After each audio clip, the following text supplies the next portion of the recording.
The rusted iron key hit the wet pavement with a heavy metallic clink right next to my soaked loafers. I stared down at it, rain blurring my vision, unable to believe that this piece of jagged metal was all I had left of 40 years of marriage. Above me, the golden light from the lobby of the Ascend Tower in downtown Los Angeles spilled out onto the street, illuminating the sneer on my own son's face. "Take it," Darius spat, his voice cold and unrecognizable. "That is what Dad wanted you to have, isn't it? That junk heap in South Central. Go live among the rats and the grease because you are not staying here. This penthouse is mine now. It is my time."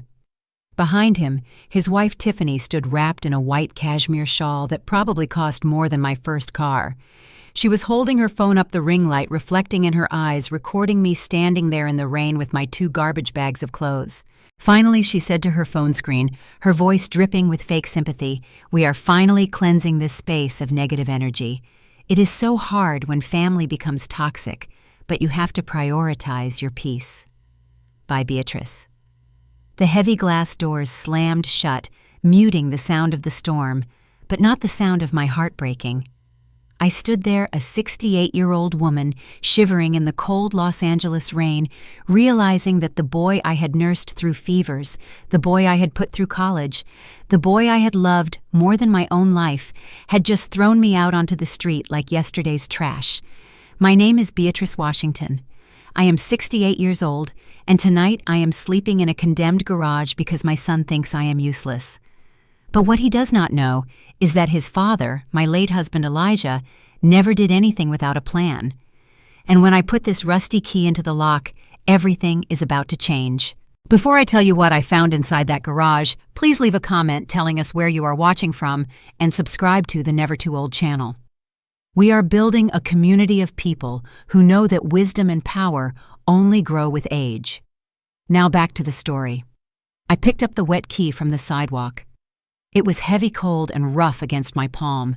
It felt nothing like the smooth electronic fob that opened the doors to the penthouse elevator. It felt like Elijah. It felt like hard work. I flagged down a taxi, the driver looking skeptical as he eyed my wet clothes and the black plastic bags at my feet.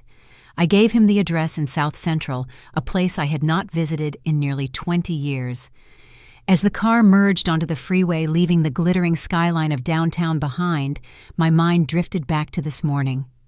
Just 12 hours ago, I thought I was a wealthy widow.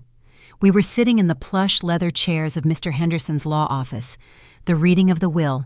Darius was wearing a suit that was too tight, checking his Rolex every 30 seconds. Tiffany was scrolling through Instagram, barely looking up when the lawyer began to speak. I sat straight, my hands folded in my lap, missing Elijah so much it felt like a physical ache in my chest. Elijah Washington was a man of few words. He was a mechanic, a man with grease permanently etched into his fingerprints, but he had a mind like a steel trap.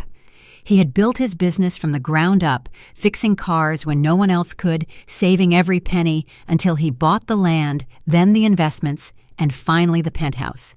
I hereby leave my primary residence, the penthouse apartment at the Starlight Residences, valued at $4 million, to my son Darius Washington, the lawyer read.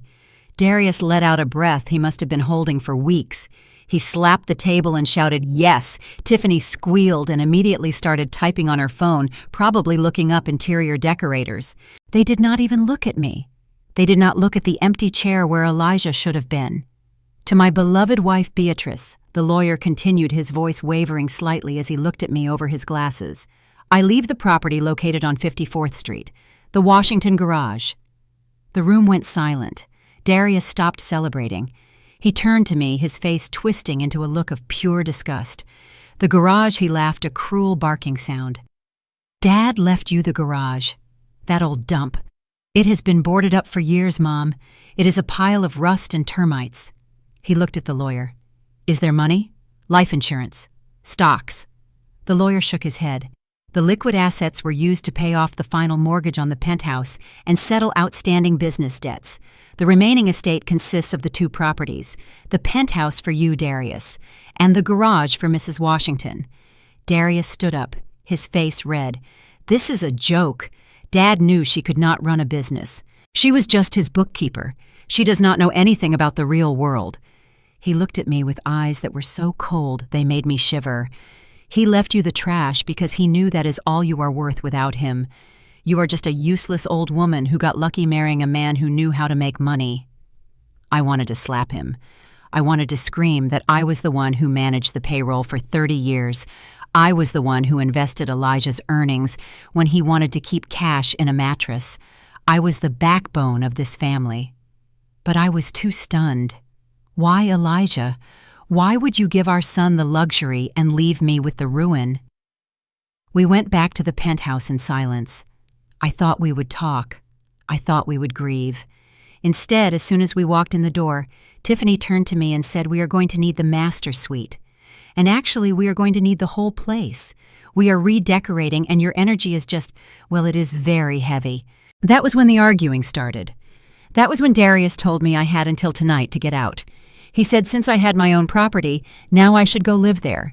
He packed my clothes into garbage bags while I cried in the kitchen. He did not care. He had his $4 million view. He had his inheritance. He did not need a mother anymore. The taxi driver slowed down, pulling me out of the painful memory. We were off the highway now, navigating streets that looked nothing like the clean, palm-lined avenues of downtown. Here the streetlights flickered. Chain-link fences guarded empty lots. The sidewalks were cracked, pushing up weeds through the concrete. "This is it," the driver said, sounding unsure. "You sure this is the place, ma'am? It does not look safe." I looked out the window. There it was, Washington Garage. The sign was faded, the paint peeling so badly you could barely read the letters. The metal roll-up door was covered in graffiti. The small office building attached to the side had barred windows and a roof that looked like it might cave in at any moment. It sat in the middle of a block of warehouses, dark and imposing. "It is the right place," I said, my voice steadier than I felt. I paid the driver and stepped out onto the curb with my bags. The taillights of the taxi faded into the distance, leaving me alone in the silence of the industrial district. The rain had stopped, but the air was damp and cold. I dragged my bags toward the small side door of the office. I fumbled with the rusty key, praying it would still work after all these years. Elijah had closed the shop 10 years ago when his health started to decline, and we had not been back since. The key stuck. I jiggled at panic rising in my throat. I could not sleep on the street. I was a 68-year-old woman in a silk blouse and soaked loafers.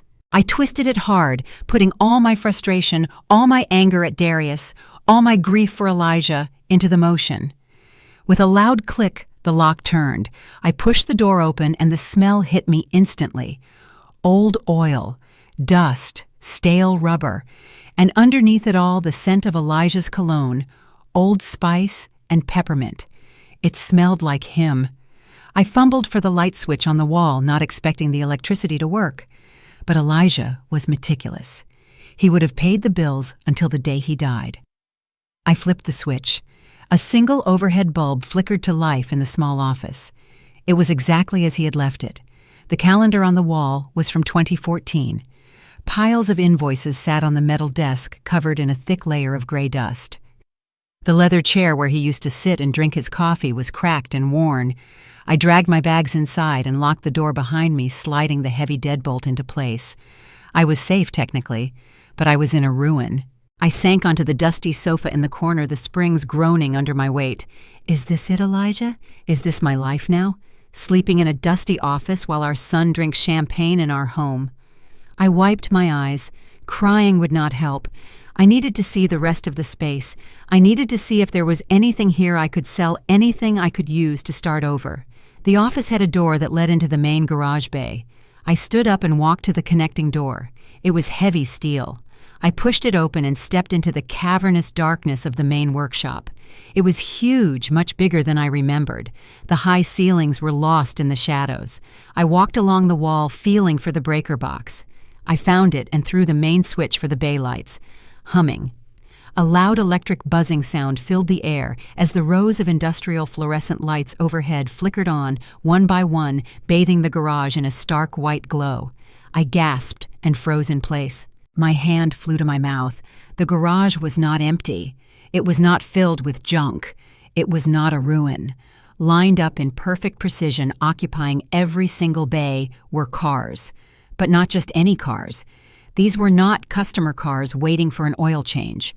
Underneath thick, custom-fitted dust covers, I could see the silhouettes of vehicles that did not belong in a run-down garage in South Central.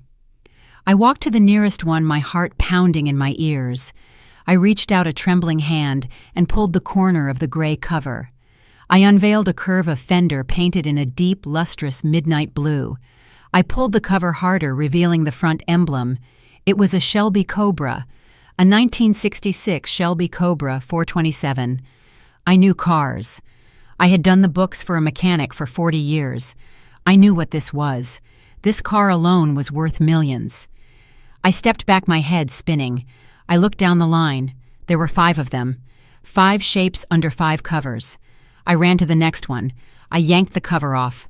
A 1969 Dodge Charger Daytona with the massive rear wing painted a pristine, fiery orange. Original parts, flawless condition. I ran to the third, a classic Mercedes Gullwing. I stood in the center of the garage surrounded by $15 million worth of vintage automobiles. These were the projects Elijah had worked on late at night, the cars he told me he was fixing for difficult clients. The cars, he said, were just scrap metal he was tinkering with. He had not been fixing them for customers. He had been collecting them. He had been restoring them. For 40 years he had been building a fortune in steel and chrome, hiding it right here in the middle of the hood inside a building everyone thought was worthless. Why, I whispered to the empty room, why hide this? I walked back to the office, my legs feeling like jelly. I sat at his desk and pulled open the top drawer. There, sitting right on top of the old invoices, was a black leather notebook. It was not dusty like the others. I opened it. On the first page, in Elijah's blocky, careful handwriting, it said, "To my Beatrice. If you are reading this, then Darius has done exactly what I feared he would do. He has chosen the flash over the substance. He has chosen the penthouse over the work. Do not be angry with him. He is a fool, and fools must learn their lessons the hard way." I turned the page. The penthouse is just a box in the sky, Beatrice. It is glass and air. It has a mortgage, it has fees, and it depreciates every day. But this garage, this is the vault. I knew you were the only one smart enough to look past the rust. You are the only one patient enough to find the value. I read on, tears streaming down my face now, but these were not tears of sadness. In the floor, safe under my chair, the combination is our wedding date. You will find the titles to the cars. You will also find the deed to the land. Look at the date on the deed, Beatrice. Look at the zoning. I pushed the chair back. I got down on my hands and knees and pulled up the rugged piece of carpet under the desk. There it was, a circular floor safe embedded in the concrete. I spun the dial. Right to 06, left to 14, right to 74, June 14th, 1974, the day we promised to stick together for richer or for poorer. The safe popped open. Inside there was no cash, just a stack of pink slips for the cars and a thick blue folder labeled City of Los Angeles Urban Planning Department. I opened the folder. It was a map of this neighborhood, but it was overlaid with colorful lines and future dates. Right over the block where the garage stood, there was a giant red star. The text below it read, "Proposed site for the new Los Angeles Tech Hub and Green Transit Center. Eminent domain acquisition target or private sale priority. Estimated land value for commercial redevelopment, $20 million. I sat back on my heels, clutching the papers to my chest. Elijah had not just left me a garage. He had not just left me a collection of cars worth a fortune. He had left me the most valuable piece of real estate in the entire redevelopment zone. My phone buzzed in my pocket. It was a text from Darius. "Hope you found a bridge to sleep under. Don't come back begging tomorrow. Tiffany doesn't want to see your face." I looked at the text. Then I looked at the Shelby Cobra gleaming under the fluorescent lights. Then I looked at the deed in my hand worth $20 million. I didn't type a reply. I just smiled. A slow, cold smile that would have made Elijah proud. Darius thought he had thrown me away. He thought he had won. But the game had just started, and he had no idea that he was playing against the woman who taught him how to count. I stood up and brushed the dust off my knees. I wasn't a useless old woman. I was the owner of the Washington Empire. And tomorrow I was going to make a phone call that would bring my son's world crashing down. The morning sun was streaming through the floor-to-ceiling windows of Mr. Henderson's law office in Century City, but it felt cold inside. I sat in a high back leather chair clutching my purse, my hands still trembling from the funeral 3 days prior. Across the mahogany table, my son Darius and his wife Tiffany looked like they were waiting for a fashion show to start, rather than a reading of a last will and testament. Darius was wearing a suit that cost more than my first car, and he kept checking his gold Rolex, tapping his foot with an impatient rhythm. Tiffany was scrolling on her phone, probably checking her engagement metrics, bored by the grief that was suffocating me.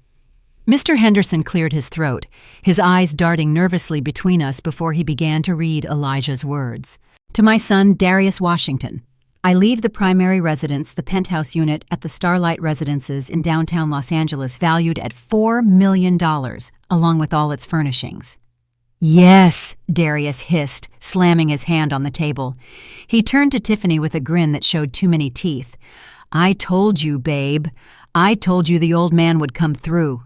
Tiffany squeezed his arm, her eyes lighting up not with love, but with calculation. Finally, we can get rid of that awful 90s furniture, she whispered loud enough for me to hear. They did not look at me. They did not look at the empty chair where their father should have been. They were already mentally spending the equity. Mr. Henderson raised his voice slightly to regain control. And to my beloved wife, Beatrice Washington, I leave the property located on 54th Street in South Central, known as the Washington Garage, along with its contents. The silence that followed was absolute. Darius froze, his smile withering into a look of pure confusion that quickly curdled into amusement. A garage? He asked, his voice rising in disbelief. You mean that dump Dad closed down a decade ago? The one with the boarded-up windows? Mr. Henderson nodded solemnly. That is correct. Darius started to laugh, a harsh barking sound that bounced off the expensive walls. He turned to me, and the look in his eyes broke my heart more than the death of my husband. It was a look of total disrespect. Wow, Mom, he said, shaking his head. Dad really knew you, didn't he? He knew you couldn't handle the real assets. He knew you would just mess up the portfolio, so he gave you the junk. He gave you a pile of rust and termites because he knew that is all you are good for. Tiffany let out a small, cruel giggle, covering her mouth with a manicured hand. Oh my God, Darius, that is literally a shack in the hood. What is she going to do, sell scrap metal? I sat there frozen, not because I wanted the penthouse. I never liked that cold glass box in the sky anyway. I was paralyzed by the cruelty of the boy I had raised. I had balanced the books for that garage for 40 years. I had saved every receipt. I had built this family alongside Elijah brick by brick, and now my son was looking at me like I was a senile burden he had finally shed. But beneath the hurt, there was a question burning in my chest. Why Elijah? Why would you humiliate me like this? Why would you give our son the kingdom and leave me with the ruins? I looked at Mr. Henderson, hoping for a sign, a secret letter, something, but he just closed the folder and looked away, unable to meet my gaze. Well, Mom, Darius said, standing up and buttoning his jacket. I guess you better get going. You have a lot of sweeping to do if you want to make that dump livable. Do not expect us to visit. The leather seat of the taxi was cracked and smelled of stale pine air freshener, a sharp contrast to the lavender scent of the penthouse I had just been evicted from. As we drove further south, the gleaming glass skyscrapers of downtown Los Angeles faded into the rearview mirror, replaced by the flickering streetlights and barred windows of South Central. I leaned my head against the cool glass and closed my eyes, letting the rhythm of the tires on the pavement take me back to 1982. I could still see Elijah standing in the middle of that empty lot, his work boots covered in dust, pointing at a patch of oil-stained concrete. He had told me, this is it. This is the future. Back then, the land was dirt cheap, practically given away because nobody wanted to set up shop in a neighborhood the city had forgotten. I had called him crazy. I had told him we should save for a house in the suburbs. but Elijah just smiled that slow, secret smile of his. He was a mechanic, yes, but he was also an artist, a genius who could listen to the heartbeat of an engine and tell you exactly what was wrong without even popping the hood. He spent the next 3 decades inside those walls working on cars that most people only saw in magazines. He was obsessive about his privacy. He built high fences. He installed heavy steel doors. He never advertised. Real work speaks for itself, he would say, wiping grease from his hands with a red rag. And real treasure stays hidden. I never questioned him. I just balanced the books and made sure the property taxes were paid on time. I never imagined that one day this fortress of solitude would be my only refuge. "Ma'am, you sure this is the place?" the driver asked, his voice tight with unease. He slowed the car to a crawl. I opened my eyes and looked out. My heart sank into my stomach. The Washington garage looked like a ghost ship stranded in a sea of concrete. The chain-link fence was topped with rusted barbed wire that looked like it had not been touched in 20 years. Weeds grew waist-high through the cracks in the pavement, choking the entrance. The metal siding of the main building was dented and scarred with layers of faded graffiti. It did not look like a business. It looked like a ruin. It looked like a place where hope went to die. "This is it," I whispered, clutching my purse to my chest. I paid the driver and stepped out onto the curb.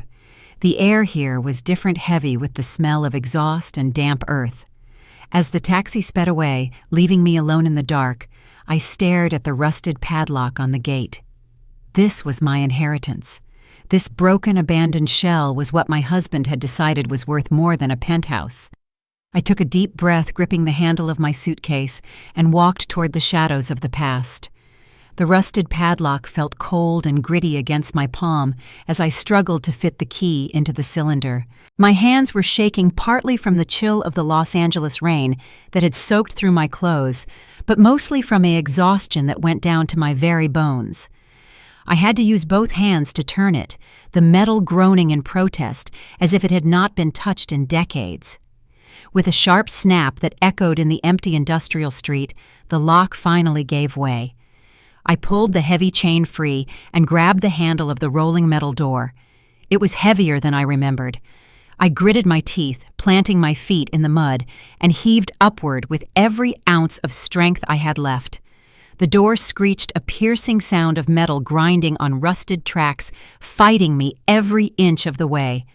I managed to push it up just enough to slide underneath, dragging my wet garbage bags of clothes with me into the darkness.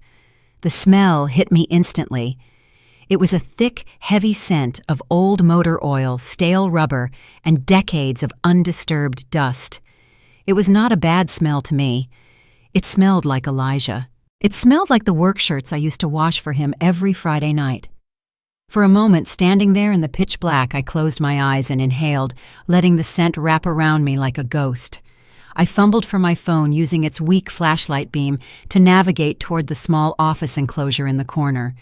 The beam cut through the gloom, illuminating dust motes dancing in the stale air.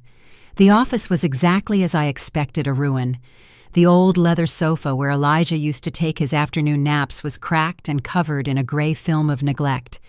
Papers were scattered across the floor, yellowed and curled with age. This was it. This was my inheritance. This was where I was going to spend the rest of my life, sleeping on a dusty couch in a condemned building while my son slept in my bed in the penthouse. I dropped my bags on the floor, a cloud of dust puffing up around my ankles. I needed light.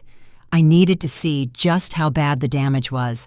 I remembered where the main breaker box was on the far wall of the main garage bay. I stepped back out of the office and walked into the cavernous darkness of the workshop, running my hand along the rough brick wall until my fingers brushed against the cold metal of the panel. I threw the main lever. For a second, nothing happened. Then there was a low electric hum, a sound like a giant insect waking up. High above me, the rows of industrial tube lights flickered. They buzzed and popped, casting erratic flashes of blue-white light before finally catching. One by one, they roared to life, flooding the garage with a harsh, clinical brightness that banished the shadows to the corners. I turned around, ready to survey the piles of scrap metal and rusted parts Darius had mocked. I was ready to see the emptiness of a failed business. I froze. My breath caught in my throat and I dropped my purse. It hit the concrete with a dull thud, but I didn't even blink. The garage was not empty, and it was not filled with junk. Lined up in the center of the bay, positioned with military precision, were 5 shapes. They were massive hulking forms, completely concealed under heavy, custom-fitted canvas dust covers. They looked like sleeping giants. I took a tentative step forward, my heart hammering against my ribs. Elijah had closed this shop to the public 10 years ago. He told me he had sold off all the customer cars. He told me he was just keeping the space to tinker with scrap metal. He told everyone it was a junkyard. I walked up to the first shape.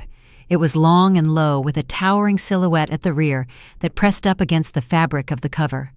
My hand trembled as I reached out and gripped the hem of the canvas. The fabric was thick, heavy with dust, but underneath I could feel something solid and smooth. I pulled. The dust cover slid off in a heavy cascade pooling on the floor. I gasped, my hand flying to my mouth to stifle a cry. It was a Dodge Charger. But not just any Charger. It was a 1969 Dodge Charger Daytona. The massive rear wing rose into the air like a sculpture. The nose cone was sharp and aggressive. And the paint. It was not rusted. It was not faded. It was a deep, glossy midnight black that seemed to drink in the overhead light. It was flawless. The chrome bumpers shone like mirrors. I saw my own shocked reflection staring back at me from the fender. I knew the books. I knew every invoice Elijah had ever sent. I knew he had never worked on a car like this for a client. If he had, I would have seen the bill for the parts. I would have seen the insurance paperwork. I moved to the next shape, my legs moving on autopilot. This one was smaller, curvier, sitting low to the ground like a predator waiting to pounce. I grabbed the cover and yanked it back. Beneath the gray canvas lay a machine of pure beauty, a Shelby Cobra 427, 1966. It was painted a piercing metallic blue, with white racing stripes running down the center. The curves of the fenders were voluptuous, the open cockpit inviting the side exhaust pipes gleaming with polish. I staggered back, my head spinning. I looked down the line. 3 more covers. 3 more secrets. I realized then, with a jolt that nearly knocked me off my feet, that these were not cars waiting for repair. These were not projects waiting for funding. These were finished. They were perfect. For 40 years, Elijah had told me he was working late to fix transmissions on beat-up sedans for the neighbors. He told me he was staying late to clear out scrap. He had lied, but he hadn't lied to hurt me. He had been building this. He had been hunting down the rarest, most broken-down shells of automotive history, dragging them into this garage in the dead of night and breathing life back into them piece by piece. He had poured his sweat, his genius, and his time into these machines, and then he had hidden them. He had hidden them from the world. He had hidden them from the tax man. He had hidden them from our son Darius, who only saw value in things that were brand new and flashy. I walked around the Shelby, running my fingertips lightly over the cool metal. It was not just a car. It was a retirement fund. It was a legacy. Just these 2 cars alone were worth more than the penthouse Darius had just kicked me out of. And there were 3 more. Why, Elijah? I whispered to the silent room. Why didn't you tell me? But as I looked at the cars gleaming in the artificial light, surrounded by the rough, ugly walls of the dilapidated garage, I began to understand. He knew. He knew that if Darius saw this, he would have sold them for a quick payout to buy a watch or a vacation. He knew that people would try to take them. He had left me the garage because he knew I was the only one who would bother to open the door. He knew I was the only one who would look under the dust covers. I stood in the center of my run-down, worthless inheritance, surrounded by millions of dollars of American steel, and for the first time since the funeral, I smiled. It wasn't a happy smile. It was the smile of a woman who just realized she was holding all the aces. Darius thought he had thrown me into the gutter. He had no idea he had just handed me the keys to the kingdom. My legs finally gave out, and I sank onto the cold concrete floor, right there between the Charger and the Shelby. For a long time, I just sat there, surrounded by millions of dollars of steel and silence, trying to make my brain accept what my eyes were seeing. Elijah had been a man of few words, but he never did anything without a reason. He did not just hide a fortune in a rundown garage to be eccentric. He had a plan. He always had a plan. I pulled myself up using the fender of the Dodge for support, my hand lingering on the cool metal. I needed answers, and I knew exactly where Elijah would have left them. He lived his life out of that small, cramped office. If he had a voice left in this world, it would be in there. I walked back into the office, the dust swirling in the beam of the overhead light. I went straight to his metal desk, the one with the cigarette burns on the edge from the days before he quit. I pulled open the center drawer. It was a mess of old pens and rubber bands, but right in the back underneath a stack of unpaid invoices sat a thick black notebook. The leather cover was stained with oil and worn smooth at the corners. It smelled like grease and peppermint. My hands were trembling as I opened it. The first few pages were just parts, lists, and sketches of engines. I flipped through them faster, my heart hammering against my ribs until I found a page with a folded corner. It was dated 3 months ago. The handwriting was shaky, different from his usual block letters. He must have written this right after the diagnosis. To my dearest Beatrice, I read the words, and it was like he was standing right there in the room with me. If you are reading this, then I am gone, and the lawyers have done their job. I know you are hurt, Bea. I know you are confused. You are probably cursing my name for leaving you this old shop while Darius gets the palace in the sky. Please forgive me, but I had to do it this way. I wiped a tear from my cheek and kept reading. I love our son, but we both know the truth. Darius has no instinct for legacy. He sees the price tag on everything but the value of nothing. If I had left him this garage, he would have sold the cars for a quick payout to buy a faster car or a shinier watch. He would have sold the land to the first developer who flashed a check. He would have burned through 40 years of my hard work in 40 days. I paused, looking up at the ceiling. He was right. He was so right it hurt. So I gave him the penthouse Elijah wrote. It is a test. It is a shiny object to keep him distracted. Let him have the view and the status. Let him feel important. But you, Beatrice, you are the only one who understands the value of patience. You are the only one who ever looked at a rusted frame and saw what it could become. You stuck with me when we had nothing. You built this with me. I turned the page, my breath catching in my throat. The cars are just the beginning, Bea. They are the nest egg, but they are not the future. The real future is under your feet. Move the rug under my chair. There is a floor safe. The combination is the day we became a team. Inside you will find the real key. Trust me one last time. I lowered the book. The day we became a team, our wedding day. June 14th, 1974. I pushed the heavy rolling chair aside, the wheels squeaking in protest. I kicked away the threadbare rug that had been under that desk since the 90s. There, embedded in the concrete floor, was a circular steel safe. It looked serious. It looked like it held secrets bigger than money. I knelt down on the dirty floor, not caring about my dress. I spun the dial. Right to 6, left to 14, right to 74. The mechanism clicked. It was a solid, heavy sound that echoed in the quiet office. I took a deep breath and pulled the handle. The heavy steel door of the safe swung open with a groan that sounded like it had been holding its breath for decades. I leaned forward, my heart pounding against my ribs, half expecting to see stacks of cash like in the movies. Elijah did not believe in banks, but he also did not believe in letting money sit idle. But the safe was empty of greenbacks. There were no gold bars, no diamonds, just papers. Neat stacks of documents organized with the kind of military precision Elijah applied to everything except his wardrobe. I reached in and pulled out the first stack. It was a professional appraisal report, dated just 2 weeks before he went into the hospital. I flipped through the pages, my eyes scanning the columns of numbers. 1969 Dodge Charger Daytona, condition concours. Estimated value, $1.2 million.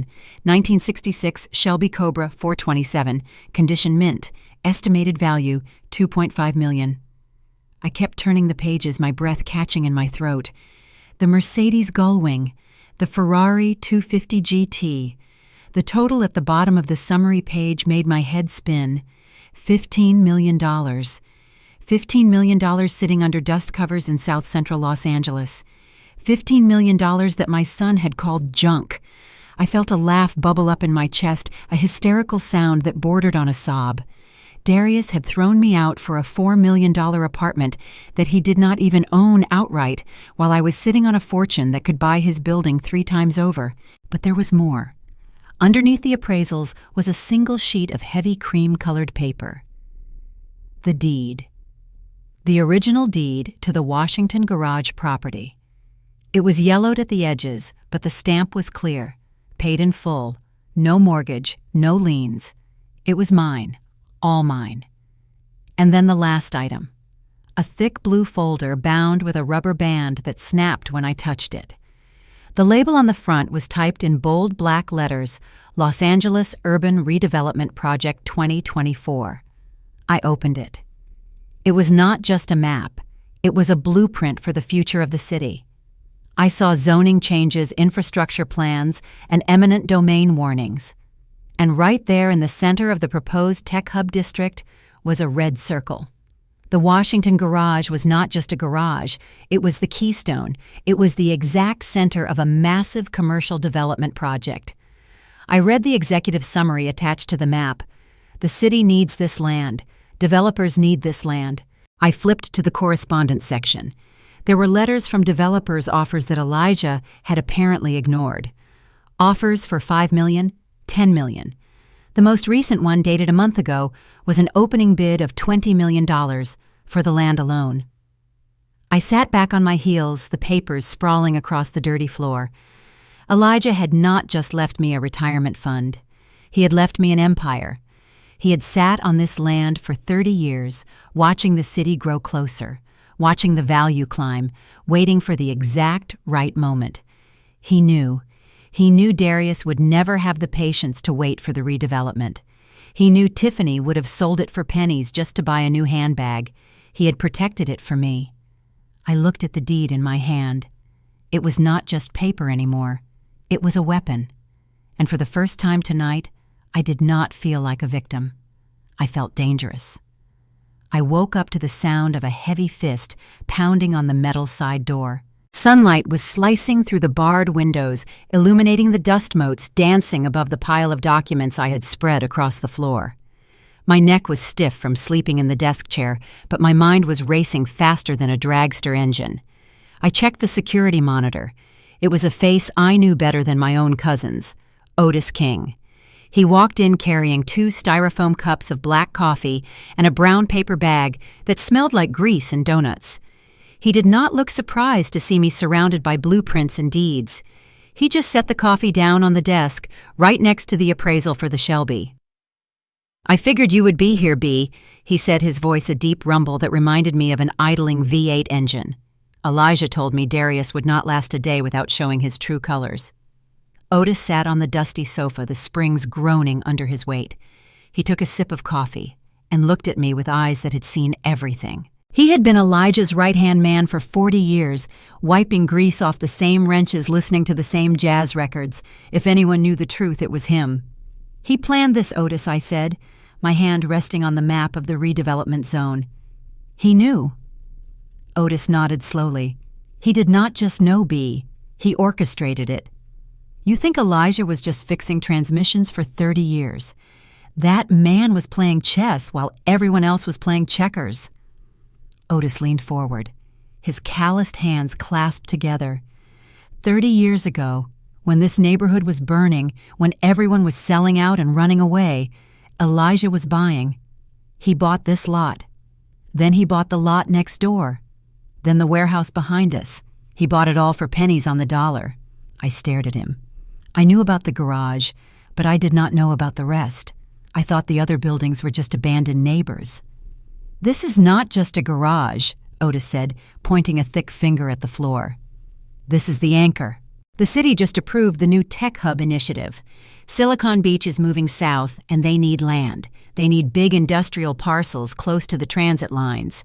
He reached into his jacket pocket and pulled out a folded newspaper clipping. It was from the financial section of the Times. "Look at the map, B. They are building a 20-story office complex for a major software company right across the street. They are putting a high-speed rail station 2 blocks over.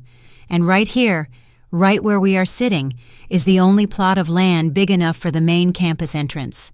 My throat went dry. How much, Otis? Otis smiled a slow, gold-toothed grin. Developers have been sniffing around for months. They tried to lowball Elijah. They offered him $500,000, then $1 million. Last week, before he passed, a rep from the Omni Group came by. They offered $18 million for the land alone. Elijah told them to get off his property. $18 million, I whispered. And that was their opening bid, Otis said. With the cars included. With the grandfathered zoning rights Elijah secured back in '95. You are sitting on $20 million minimum, maybe 25 if you make them sweat. I looked around the dingy office, the peeling paint, the water stains on the ceiling. Darius had called this a dump. He had thrown me away for a penthouse that he did not even own, thinking he had won the lottery. He looked at the rust and saw garbage. Elijah looked at the rust and saw a gold mine. He wanted you to have the leverage, Otis said softly. He knew Darius would never understand the value of dirt. He only understands the value of flash. But dirt is what lasts be. Dirt is power. I stood up and walked to the window, looking out at the cracked pavement of the lot through the iron bars. It did not look like a ruin anymore. It looked like a fortress. It looked like justice. Otis, I said, turning back to him. Do you still have your contacts in the car collector world? I know everyone who matters, he said. Good, I said, because we are going to put on a show. Darius thinks I am a helpless old woman holding a bag of trash. I think it is time we showed him exactly what this trash is worth. The bass from the surround sound system was shaking the floor-to-ceiling windows of the penthouse, vibrating against the glass that overlooked the glittering sprawl of Los Angeles. Darius stood on the balcony, a crystal flute of Dom Perignon in one hand and a Cuban cigar in the other, looking down at the city like he owned it. Inside, the party was in full swing. Tiffany was draped over the white leather sectional live streaming to her 50,000 followers, holding up a bottle of vodka that cost more than a monthly mortgage payment in the suburbs. Living my best life, she squealed at her phone, blowing a kiss to the camera. New penthouse, new vibes, no negative energy allowed. Darius took a drag of the cigar and exhaled a cloud of smoke into the night air. This was it. This was what he had waited 35 years for. No more listening to his father's lectures about savings bonds and compound interest. No more watching his mother clip coupons at the kitchen table. He was a king now. His phone buzzed violently in his pocket, cutting through the euphoria. He pulled it out, annoyed. It was a text from a number he didn't have saved, but he knew exactly who it was. Market closed down 12%. Margin call triggered. You owe $350K by morning, or we come collect. The champagne suddenly tasted like vinegar. Darius gripped the balcony railing, his knuckles turning white. He had bet big on a new altcoin last week, sure it was going to the moon. He had leveraged everything he had, borrowing against his commissions, maxing out his credit cards, borrowing from guys who didn't ask for credit scores, but broke kneecaps. He needed cash. Fast. He looked back inside at the party, at the expensive art on the walls, at the $4 million view. He smiled, his panic receding. He was rich now. He had assets. He slid the glass door open and stepped inside, seeking a quiet corner. He dialed his banker, Miller. It was late, but Miller picked up. He always picked up for high-net-worth clients. Darius Miller said, his voice smooth. Enjoying the new digs. Loving it. Miller, loving it, Darius said, trying to keep his voice steady. Listen, I need to make a move. I want to open a line of credit against the penthouse. Just a bridge loan. Say $500,000. I want to jump on an investment opportunity tonight. There was the sound of typing on the other end.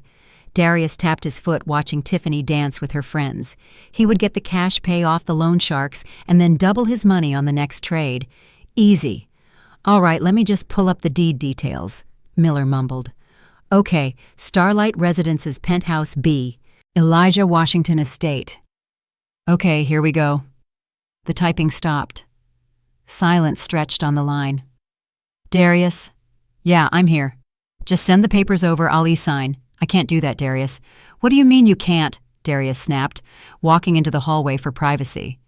The place is mine. The old man left it to me. Free and clear. No mortgage. It's $4 million of equity sitting there. Miller cleared his throat, and his voice lost its friendly sales guy warmth. It became professional. Cold. I'm looking at the title report right now, Darius. You don't own the penthouse. Darius laughed a nervous, jagged sound. You're crazy. I was at the reading this morning. He left me the penthouse. I have the keys. You have a usufruct, Darius. A what a usufruct? A right of use. Miller explained, speaking slowly like he was talking to a child. The will grants you a lifetime right to reside in the property. You can live there, you can sleep there, you can throw parties there, but you do not hold the title ownership. You cannot sell it. You cannot mortgage it. You cannot borrow a dime against it. Darius felt the blood drain from his face. The hallway seemed to tilt. Who owns it then? He whispered. According to the deed, the title ownership was transferred upon your father's death to a holding company. Something called, let me see, Elijah's Legacy, LLC. Darius leaned against the wall, sliding down until he hit the floor. An LLC. Dad never had an LLC. He was a mechanic. Who runs the LLC? Miller clicked a few more keys. The bylaws of the LLC are attached here. It says the managing member and sole beneficiary of Elijah's Legacy LLC is whoever holds the deed to the commercial property located at 54th Street, the Washington Garage. The phone slipped from Darius's hand and hit the carpet. The garage, the dump, the pile of rust he had mocked his mother for inheriting just hours ago. His brain scrambled to make the connection. The owner of the garage owned the LLC. The LLC owned the penthouse. That meant his mother owned the penthouse. He wasn't a king. He was a tenant.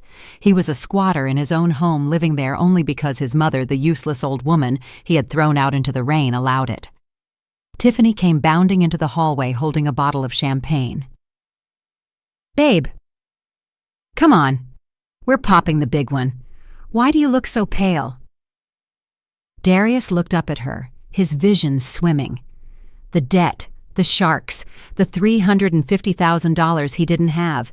He had thought he could just pull it out of the walls of this apartment. But the walls didn't belong to him. They belonged to Beatrice. He scrambled up, ignoring Tiffany, and ran to the window. He looked out at the city lights, but they didn't look like diamonds anymore. They looked like eyes watching him fall. He had to get her to sign. He had to get his mother to sign over the garage. It was the only way. If he got the garage, he got the LLC. If he got the LLC, he got the title. He checked his watch. Midnight. She was probably sleeping on that dirty couch in the office right now. Miserable cold. Desperate.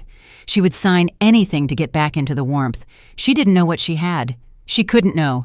She was just a bookkeeper. Get the car. Darius barked at Tiffany, grabbing his keys. What? We're partying. We're leaving now. We have to go to the garage. Tiffany looked at him like he was insane. The garage, South Central, in my Louboutins. Are you high? We don't own this place. Tiff, Darius screamed, his voice cracking. Mom does. She owns everything, and if I don't get her to sign a paper tonight, we're going to lose it all. He ran for the elevator, his heart pounding a frantic rhythm against his ribs. He had called his mother useless. He had called her trash. Now he was going to have to crawl back to that trash heap and beg. But he wouldn't beg. He would trick her. He would scare her. He would do whatever it took, because Darius Washington was not going to lose. Not to a mechanic, not to an old woman.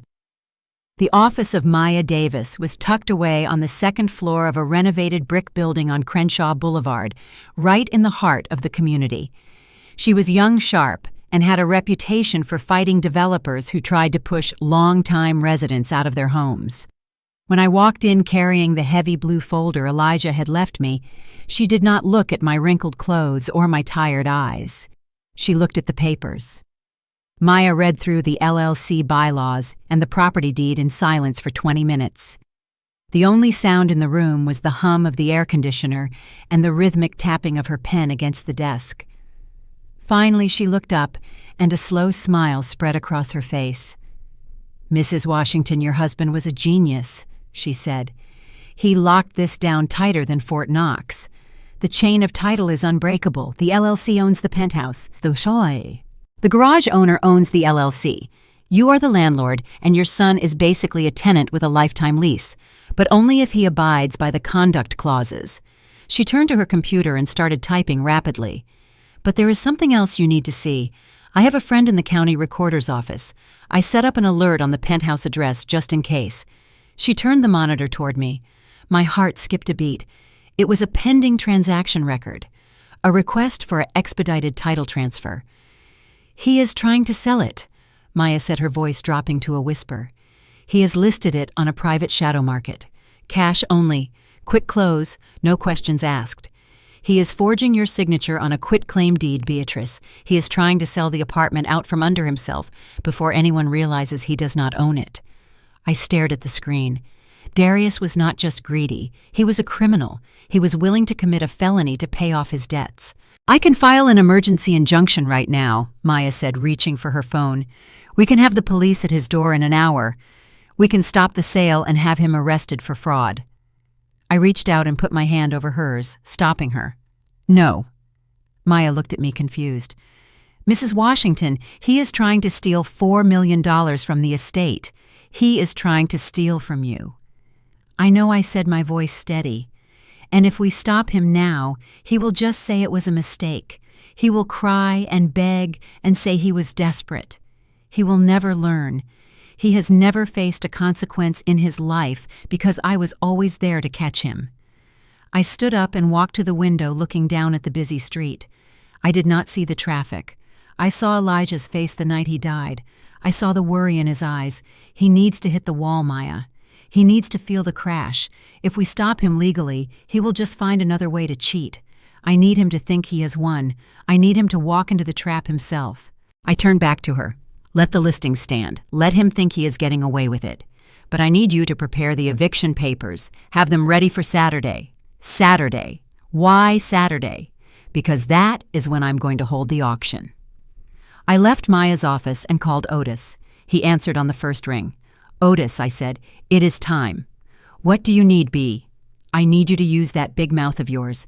I need you to go to the body shops, go to the underground car meets, go to the real estate sharks. I want you to spread a rumor. Tell me what to say. Tell them the widow is broke. Tell them I am drowning in debt and I don't know what I have. Tell them I am panicking and I am holding a fire sale this Saturday. Tell them I am selling the garage and everything in it for scrap prices just to get a bus ticket out of town. There was a pause on the line, and then I heard Otis chuckle. A deep, rich sound. You want to bring the vultures out? I want them all, I said. I want the developers. I want the car collectors. And most of all, I want Darius to hear about it. I want him to think he can come down here and trick me into signing over the deed for pennies. He will come running, Otis said. He will think it is Christmas morning. Good, I said. Let him come. Let him bring his wife and his expensive suit. I will be waiting. I hung up the phone. The plan was in motion. Darius thought I was a helpless old woman stumbling in the dark. He did not know that I had just turned on the lights. I was done protecting him. It was time for him to grow up or lose everything. I walked back toward the garage, my head held high, ready to play the role of the desperate fool one last time. The black Porsche Cayenne SUV rolled into the cracked lot of the garage like a spaceship landing on a desolate planet. It looked ridiculous sitting there amidst the weeds and the rusted chain-link fence, its polished rims gleaming under the harsh midday sun. I watched from the shadow of the office doorway, wiping my hands on a rag, not because they were dirty, but because it helped sell the part. I hunched my shoulders slightly, letting my posture slump. If they wanted a helpless old woman, I would give them one. The driver door opened, and Darius stepped out. He was wearing a powder blue suit that looked like it cost more than he had made in the last 3 months. He adjusted his sunglasses, looking around the lot with a sneer of undisguised revulsion. Then the passenger door opened and Tiffany emerged. She was wearing white strappy heels in a salvage yard. She took one step onto the dusty pavement and immediately covered her nose with her hand, making a show of gagging. "Oh my God, babe," she whined, her voice carrying across the empty lot. "It smells like oil and dead things. Can we just get her to sign and leave? My shoes are going to get ruined." "Hush, Tiff," Darius hissed, smoothing his jacket. "Let me handle her. Just smile." I stepped out into the sunlight, squinting as if the brightness hurt my eyes. I let out a dry, hacking cough that rattled in my chest. It was a trick I had learned from Elijah whenever he wanted to get out of a conversation with a pushy salesman. "Darius," I rasped, clutching my cardigan around my chest. "What are you doing here, son? I thought you said you never wanted to see this place again." Darius put on a smile that was so bright and so fake it chilled my blood. He walked over to me, arms open wide, ignoring the grease on my clothes to give me a stiff, awkward hug. He smelled of expensive cologne and desperation. "Mom, look at you," he said, pulling back and holding me by the shoulders. "You look terrible. I mean tired. You look so tired. I have been so worried about you sleeping in this dump. I could not sleep last night thinking about my mother living like a hobo." He did not mention that he was the one who put me here. He did not mention the rain or the garbage bags. He just looked at me with those shark eyes scanning my face for weakness. "I am managing," I said, my voice trembling just enough. "It is what your father wanted." "Dad was not thinking straight at the end," Darius said quickly, guiding me toward the only clean spot on the bench outside the office. "The drugs, the pain," he was confused. "Mom, he would never have wanted you to suffer like this. Look at this place. It is falling apart. It is dangerous." Tiffany walked over, picking her way through the gravel like a cat walking on wet grass. She stood behind Darius, crossing her arms. "Seriously, Beatrice," she said. "There are probably rats the size of dogs in there. It is disgusting. You cannot live here. You are too old for this kind of thing." I looked down at my hands, letting them shake. "What choice do I have?" "You took the house." Darius knelt down in front of me, ruining his suit pants in the dust. "That is why we are here, Mom. To fix this. I have been making calls all morning, pulling strings because I love you. I found a solution." He reached into his jacket pocket and pulled out a thick document. The paper was crisp and white, stark against the gray of the garage. "I have a friend, a developer," Darius said, his voice dropping to a conspiratorial whisper. "He usually only deals with prime real estate, but as a personal favor to me, he is willing to take this burden off your hands. He wants to buy the land, Mom. As is. No inspections, no cleanup." I looked at the paper. I did not need to read it to know what it was. It was a transfer of deed. "How much?" I asked quietly. $500,000. Darius said, beaming like he had just handed me the moon. "Cash. Mom, that is $500,000. Do you know what that can buy you?" It was an insult. It was a slap in the face. The land alone was worth $20 million. He was trying to steal $19.5 million from his own mother and call it a favor. "And here is the best part," he continued, not waiting for my answer. "I found a place for you, the Golden Years Sanctuary. It is a top-tier facility, Mom. They have nurses round the clock, bingo nights, heated blankets. You will never have to lift a finger again. We will use the money from the sale to pay for your room for the rest of your life. You will be safe. You will be taken care of." He meant I would be out of the way, locked up in a home while he burned through the money. "I don't know, son," I said, letting my voice waver. "Elijah said to keep it. He made me promise. He said this place was special." Darius' face hardened. The mask slipped for a second. "Mom, Dad is dead." He said it sharp and cold like a weapon. "He is gone, Mom. He is not coming back to save you, and he left you with a mess. I am the man of the family now. I am the one who has to make the hard decisions. I am the pillar here. You are confused, you are grieving, and you are making bad choices." He uncapped a heavy gold pen and pressed it into my hand. "Sign the paper. Mom, do it for me. Do it so I do not have to worry about you dying alone in a pile of rust." Tiffany leaned in her perfume, cloying and sweet. "Just sign it, old woman. Stop being difficult. We are trying to help you. Do you want to die here with the rats?" I looked at the pen in my hand, then I looked at Darius. I saw the sweat beading on his forehead. I saw the way his eyes darted to the document. He was terrified. He needed this money so badly he was vibrating with it. I coughed again, covering my mouth. I cannot sign this today," I said. Darius' grip on my knee tightened painfully. "Why not?" Because I whispered, looking up at him with wide, watery eyes. "Because I promised your father I would say goodbye properly. If I'm going to sell it, if I'm going to let it go, I need to do it right." "What does that mean?" Darius snapped. "I want to have a sale," I said. "A clearance sale. On Saturday. Just to get rid of the old scrap metal inside. Elijah loved his junk. I cannot just let a stranger bulldoze it. Let me sell the scrap, let me say goodbye, and then I will sign. Darius looked at Tiffany. They exchanged a look of pure annoyance. But then Darius looked back at the paper. He knew he could not force my hand, not without a fight. Fine, he spat, standing up and brushing the dust off his knees. Saturday. You sell the junk on Saturday. But Sunday morning you sign this paper. And Mom, if you back out, if you play games with me, I will have you declared incompetent. Do not test me. I understand, son, I said, lowering my head. Thank you for looking out for me. They got back in the Porsche, leaving a cloud of exhaust in their wake. As they drove away, I watched them go, my posture straightening instantly. I wiped the fake tears from my cheeks. You want a sail, Darius? I whispered to the empty lot. I will give you a sail. And you are going to have a front row seat to the end of your world. I looked at the heavy gold pen Darius was forcing into my hand and allowed my fingers to tremble just enough to sell the performance. The sun was beating down on the cracked pavement of the lot, and sweat was trickling down Darius' temple, betraying his desperation. He needed this signature. He needed the rights to this land to cover his debts and secure his fantasy life. I took a shaky breath and let the pen slip from my fingers, clattering onto the dusty concrete. I cannot do it, son, I whispered, clutching my chest. Not like this. Not in the dirt.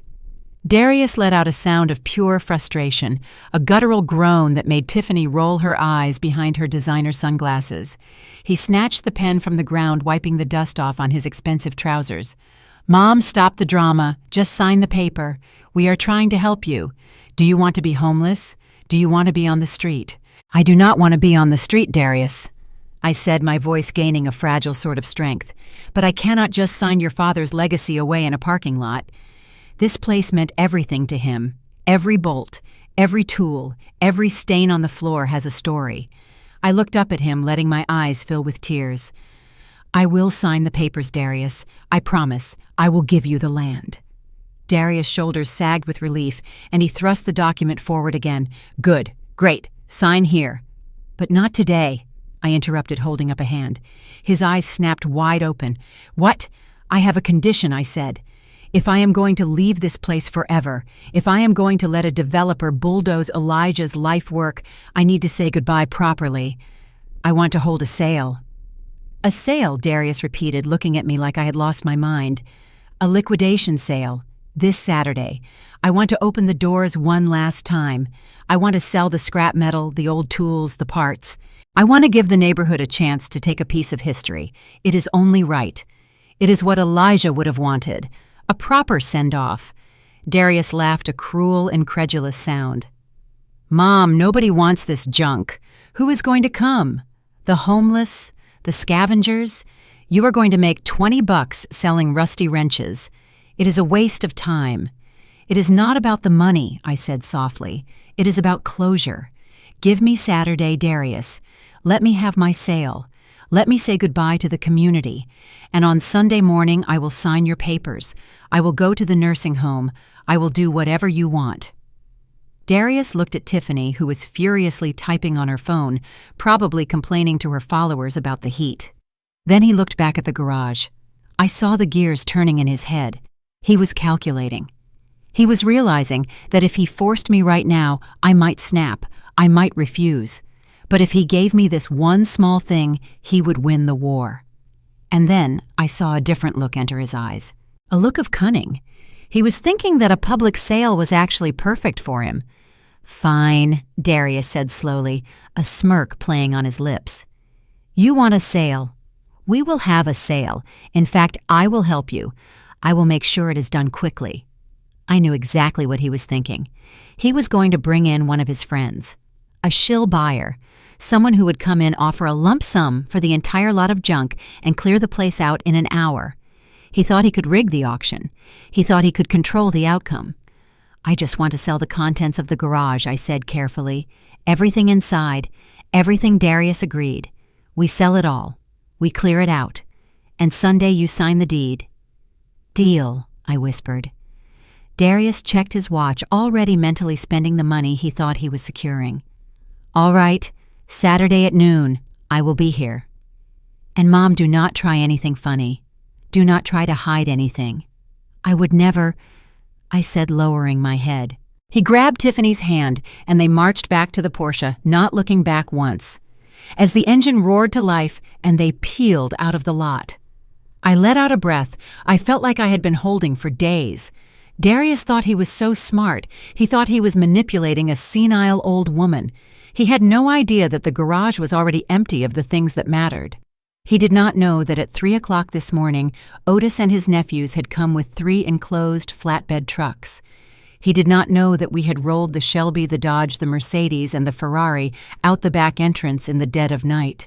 He did not know that the $15 million worth of cars were currently sitting safely in a climate-controlled warehouse in Burbank, guarded by Otis' crew. All that was left in the garage were piles of actual scrap metal old tires and rusty engine blocks. The decoy junk. Darius thought he was bringing a friend to buy trash for pennies. He did not know that I had sent invitations to the biggest real estate developers in California. He did not know that the director of urban planning for the city of Los Angeles was coming. He did not know that the collectors who had been chasing Elijah's ghost for decades had received personal calls from Otis. He thought Saturday was going to be a garage sale. He had no idea he was walking into a Shark Tank. And he was the bait. I walked back into the office and picked up the phone. "Otis," I said. "It is on." He took the bait. "Good." Otis rumbled on the other end. "The cars are safe, B. They are polished and ready for the reveal. But we need to get them back in before Saturday morning. Bring them in at dawn," I said. "Through the back? Cover them up? Make them look like lumps of coal. You got it, boss." I hung up the phone and looked around the dusty office. My husband had built this place with grease and grit. My son wanted to tear it down for a quick buck. But on Saturday, I was going to show Darius exactly who he was dealing with. He wanted to sell the past. I was about to sell the future, and the price tag was going to break him. Thursday and Friday passed in a blur of calculated silence, a quiet storm gathering strength before the hurricane. While Darius was likely popping champagne in the penthouse he did not own, thinking he had successfully bullied his mother into submission, my team was assembling an army. We set up a temporary war room in the back of Maya's law office. Otis sat at a small table with his Rolodex, a battered relic from the 80s that contained the direct private lines to men who bought Ferraris, like normal people bought groceries. He made the calls, his voice low and serious. He did not beg and he did not explain. He just whispered 3 words. Elijah's private reserve. That was all it took to get the attention of the most exclusive collectors on the West Coast. On the other side of the desk, Maya was drafting digital invitations to the board of directors of the Omni Group and the City Planning Commission. The subject line was simple and terrifyingly corporate. Strategic acquisition opportunity. Washington parcel final notice. We were not inviting them to a garage sale. We were inviting them to a war for the future of Los Angeles. We sent the emails encrypted and direct bypassing the secretaries and the assistants. We wanted the decision makers. We wanted the sharks. But the most important preparation was not the guest list. It was me. For 20 years I had been the invisible woman, the bookkeeper in the back room, the mother in the apron. Darius saw a woman in stained sweatpants and worn-out loafers. He saw a victim he could step over. I needed to kill that woman. I needed to become someone he would fear. I went to a salon in Beverly Hills, a place where they served cucumber water, and did not ask why a woman from South Central was there with a wad of cash. I told the stylist to cut it all off. The gray bun, the loose strands, the hair that I used to hide behind. I wanted it short, sharp. I wanted to look like I meant business. When the hair fell to the floor, I felt lighter. I felt the weight of my grief and my fear falling away with it, leaving only cold resolve. Then came the suit. I did not go to a department store. I went to a tailor Elijah used to know a man who made suits for preachers and politicians.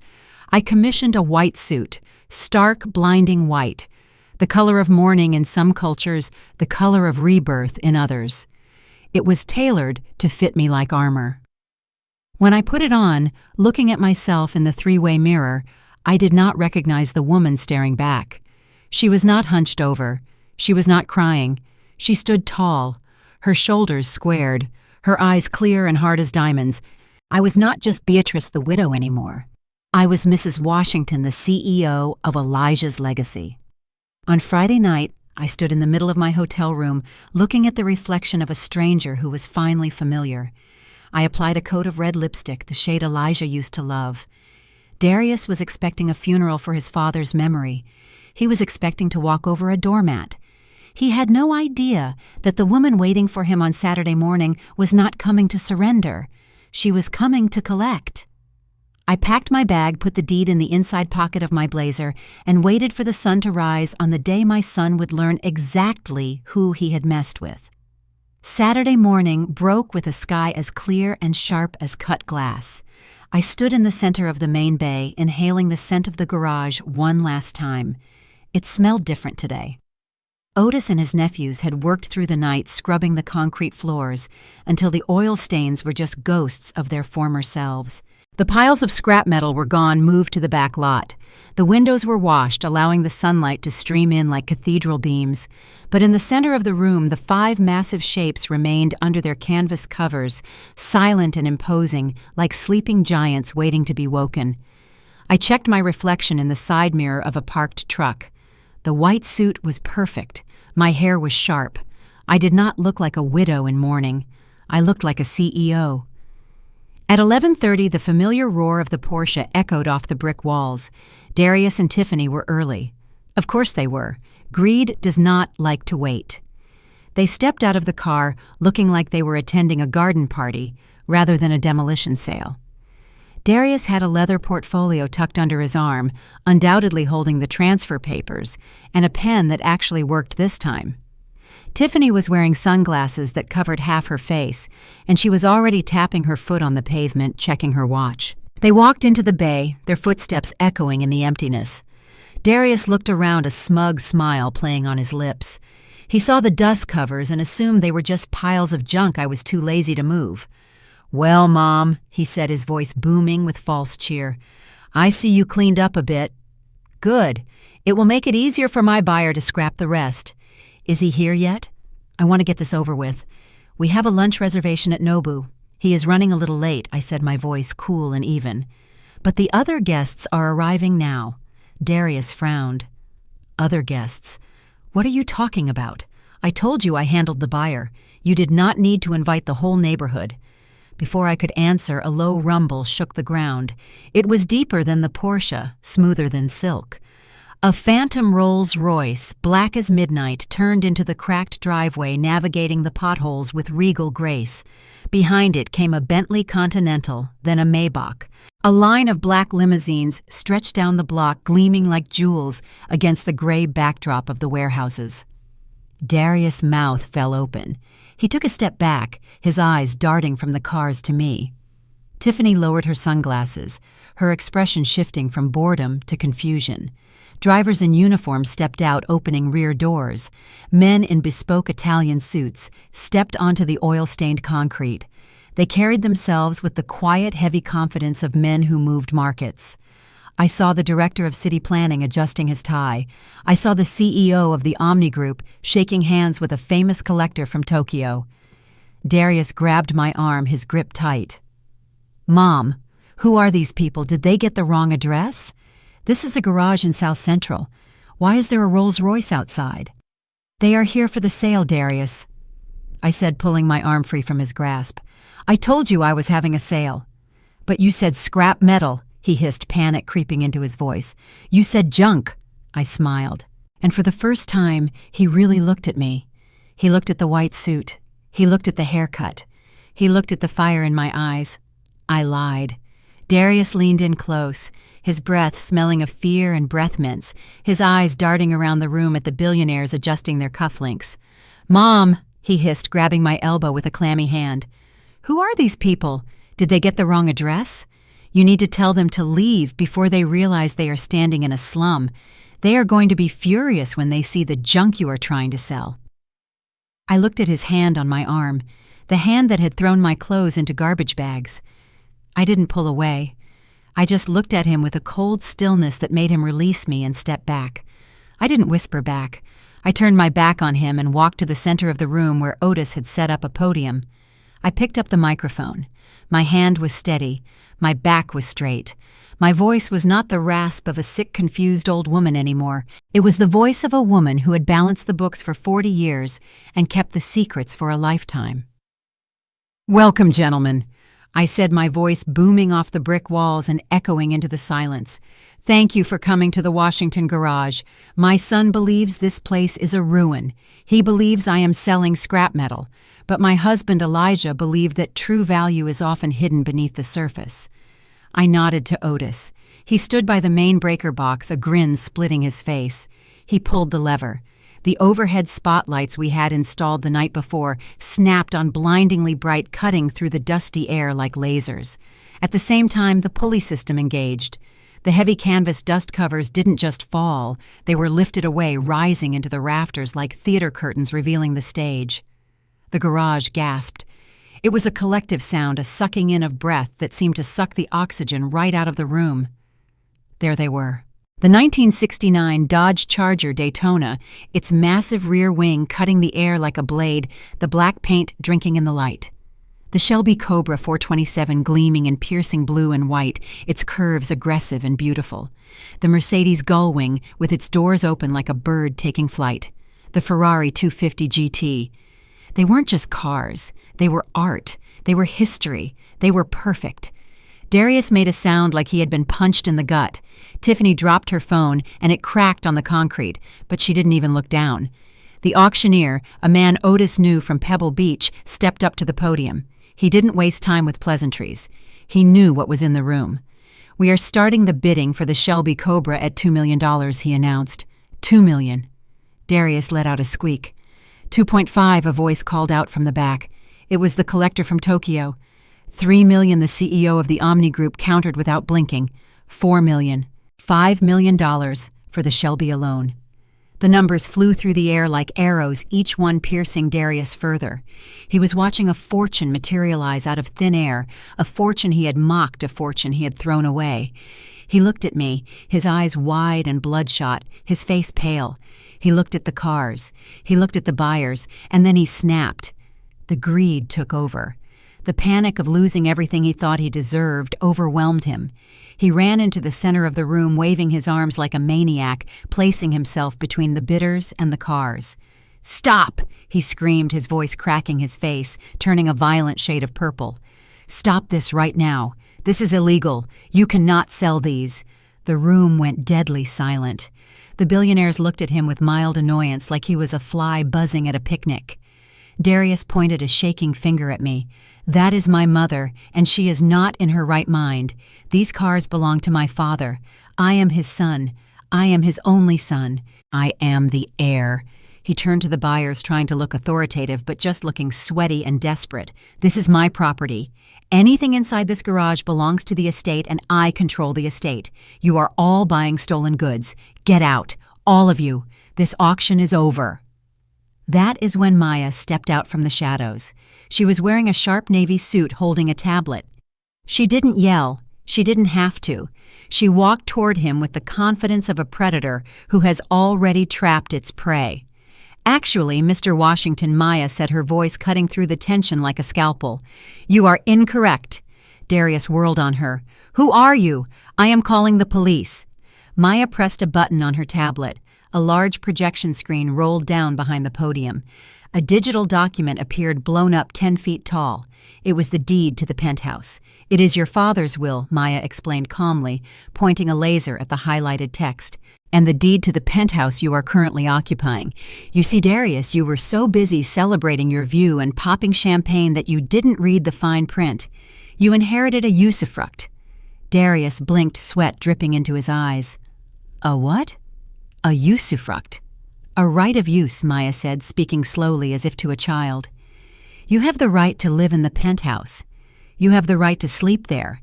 But you do not hold the title. You do not own the penthouse, Darius. You never did." Darius stared at the screen, his mouth opening and closing. "What?" "That is a lie. Who owns it then?" Maya clicked the next slide. The text changed. The title holder is a corporate entity called Elijah's Legacy LLC. And who owns the LLC? Darius whispered, the fight draining out of him. Maya pointed the laser at the final line of the bylaws.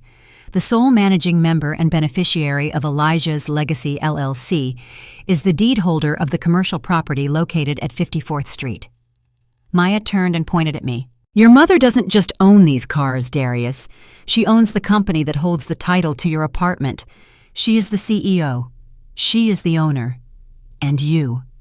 Maya paused, letting the silence stretch until it was painful. You are just a tenant, and right now you are trespassing on her business meeting. So unless you want to be evicted from your home before lunch, I suggest you sit down and be quiet. The silence in the garage was heavy enough to crush bone, but it was broken by the sound of a chair scraping against the concrete. A man in the front row stood up. He was wearing a charcoal suit that looked serious, and he held a briefcase like it contained nuclear codes. He did not look at the cars. He looked straight at me. Mrs. Washington, he said, his voice projecting clearly without a microphone. The Omni Group is prepared to bypass the bidding process for individual assets. We are not just interested in the vehicles. We are here for the ground beneath our feet. This location has been designated as the primary gateway for the Los Angeles Tech Hub project. We are prepared to offer an opening bid of $25 million for the land and all zoning rights effective immediately. $25 million. The words hung in the air, shimmering like a mirage. Darius made a sound that was half sob and half wheeze. His legs simply stopped working. He collapsed onto the oil-stained floor, his expensive suit soaking up the dust of the place he had called a dump. He stared at the ceiling, his eyes empty, as he realized the magnitude of his mistake. He had thrown away a kingdom for a condo he did not even own. I looked over at Tiffany. She was standing near the exit, her face a mask of calculation. She looked at Darius, weeping on the floor, a man with no assets, no title, and a massive debt. Then she looked at her hand. Slowly, deliberately, she slid the 3-carat diamond engagement ring off her finger. She dropped it into a pile of oily rags near the door. It made no sound. She did not say goodbye. She just turned around and walked out into the sunlight, her heels clicking a retreat, leaving my son alone in the ruin he had created.